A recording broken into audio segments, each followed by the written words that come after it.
Usually gano'n naman talaga kasi we're all presidential appointees here. So, para lang sa amin naman, kumbaga, siyempre, free hand sa pagpili ng ating mga kasama. Mahirap din po kasi, siyempre, dapat pagkakatiwalaan mo. Kasi kung hindi mo kasama, hindi mo naman dapat kilala. So of course, as secretary, dapat dalhin mo rin yung sarili ng tao.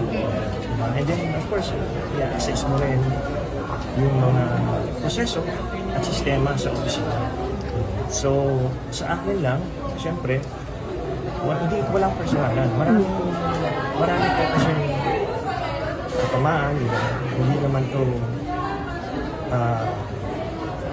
maraming posibleng tamaan.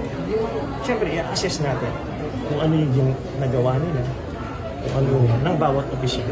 Proper evaluation. Kumbaga, kahit naman sa ordinary na kumpanya, diba?